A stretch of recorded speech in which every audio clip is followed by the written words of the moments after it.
Alright, we're just a few months away now from the release of Rocksteady's Suicide Squad Kill the Justice League. I'm excited. Maybe you are, maybe you aren't. It looks as though now the marketing is about to ramp right up, with Suicide Squad Insider beginning on Wednesday, which I will cover of course. But for now, I want to talk about what Rocksteady can learn from one of my favourite other developers and games in Bungie and Destiny 2 respectively.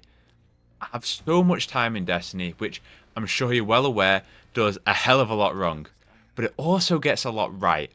I think it's the leader in the live service department. Despite the humongous recent layoffs and revenue misses, Destiny 2 is a standard.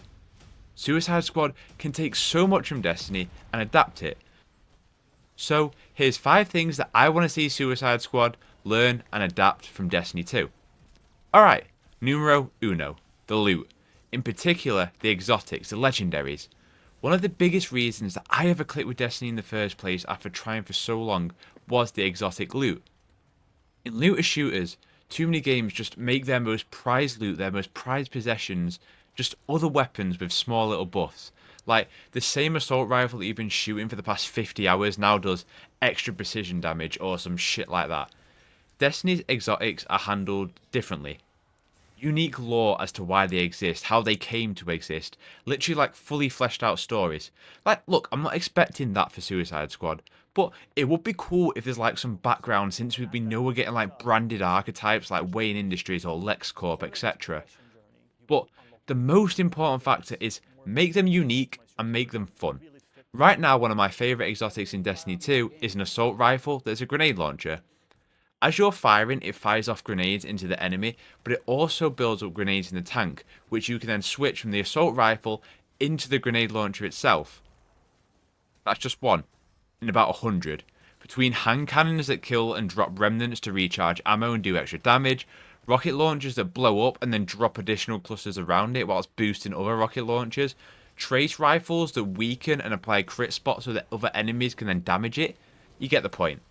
If Rocksteady want to provide a satisfying endgame, the loot has to be up to par. If you're billing this as a live service looter, regardless of how good that main campaign is going to be hopefully, you need to create loot that's diverse, interesting, but also has different use cases, support, damage, healing. You get the gist. The loot plays a part in the chase, but the fun factor too. Let us go wild at times. Let us create synergy in our playstyles in the way that Destiny does with a solar class and the Sunshot exotic, creating solar energy. Let me go close quarters with Harley and give me loot that helps me tailor towards that playstyle with unique perks that give me buffs as a result.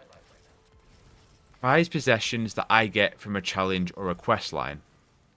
Speaking of, number 2, raids and dungeons. Man, I genuinely think that Destiny 2's raids are some of the greatest experiences in video games, period. I really do. There's just something about them, the necessity of teamwork, communication, damage checks, rewarding loot, jaw-dropping set pieces, and then those one exotics that you can drop from them. It's all incredible. Whether it's the 3-man dungeons or the 6-man raids, it's experienced like nothing else because of that necessity to communicate. Although sometimes that communication, I'm sure my raid gang do hate me. Take that to the DC universe. Oh my god, the potential here. A 6-man raid taking on different bosses, maybe culminating in Brainiac or like down the live service road, Darkseid. I know it's not a Justice League game, but the potential is there. Dungeons maybe even acting as like contracts. Let's go and take down Vandal Savage. There's huge potential here. You could even set something like Arkham Asylum or the Justice League Watchtower. How sick would that be, man? It doesn't matter if it's 3 Harleys and 3 Deadshots. Destiny has many of the same subclasses. Nobody actually cares about that lore and immersion. It's about the communication and synergies in builds.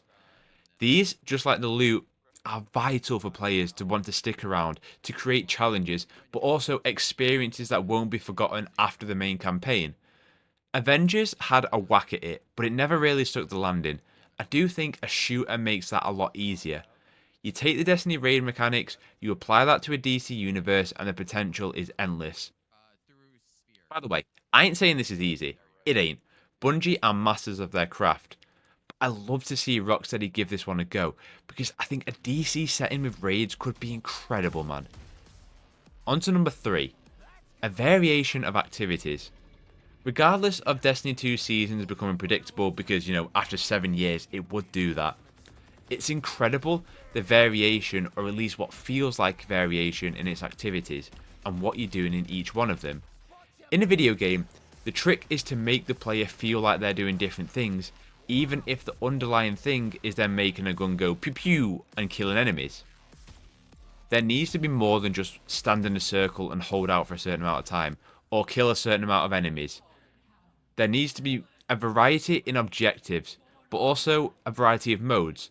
So like Destiny takes strikes, replayable missions with modifiers, and then it has like seasonal activities, raids, dungeons, PvPvE, PvP, public events, free roam, and seasonal events. Loads of stuff.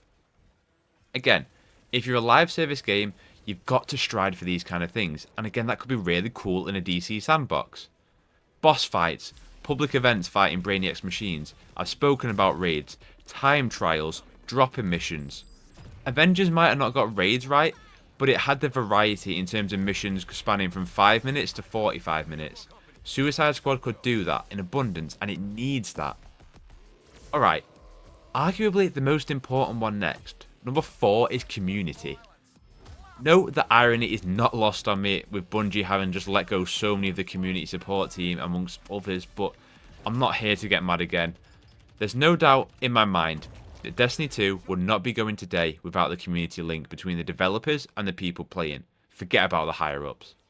The community isn't always right, and actually they can be fucking idiots. But without things like this week at Bungie, or prior community managers like Griffin, DMG and Liana, or current ones like Cosmo, the game wouldn't be here in this capacity, I have no doubt. If anything, you know how linked and connected that community is to the team, with how much outrage there has been in the past week for the losses of jobs for people like Griffin and Liana, who gave so much for the community of players.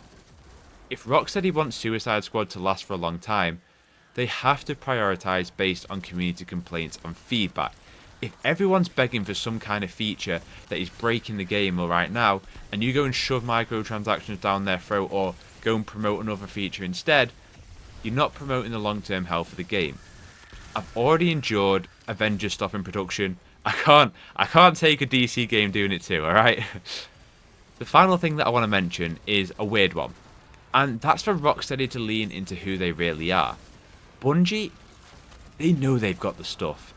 They know that even a 2017 game in 2023 still has some of the best gunplay out there, the best art direction out there, a sensational and wondrous score, the feeling of something special.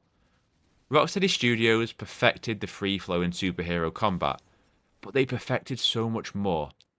The DC world building of Arkhamverse, the diversified mechanics of boss fights that were incredible to play like Mr. Freeze, solid variation of enemy types, unparalleled visuals ahead of its time, but most of all, the Arkhamverse. Despite how much I love Insomniac Spider-Man, I still don't think it's right there yet in terms of the Arkhamverse's tone setting. I want Rocksteady to not just chase trends, I want them to pioneer the next generation of looter shooters or live service games in a positive way. That sounds really weird to say about Rocksteady, but I want them to set an example in a way that they did for superhero games all them years ago, and I believe they're capable of that. Rocksteady hasn't shipped a game for 9 years now, and I hope that this becomes a platform for something special in the DC universe, a page turner for DC as a whole as it heads in this new direction under James Gunn. Of course, there's things I don't want to see them do, like Bungie do. An overbearing amount of microtransactions, complicated DLC routes, charging for transmog, etc, etc. Keep those things simple and streamlined. It's a live service game. We know it has to have them. I am more than happy to support them. Only if you keep them well priced, the community will buy them. Make a clear path of how you're going to fund future content and stick to it. Build trust within the community. So yeah, that's what I'd love Rocksteady to take inspiration from Bungie with and put their own unique spin on it. I want this to be Suicide Squad Kill the Justice League by Rocksteady and not just generic looter shooter that Rocksteady have created. We're ramping up now to the release of Suicide Squad Kill the Justice League, so if you're looking to stay up to date on all the latest on the game, right up till launch and everything after it, hit that subscribe button because you're in the right place. Let me know in the comments down below, what are you hoping Rocksteady take inspiration from? Or what do you just want to see in Suicide Squad? If you enjoy this video, hit that like button, it helps me out massively. Have a terrific day, and I'll catch you in the next one.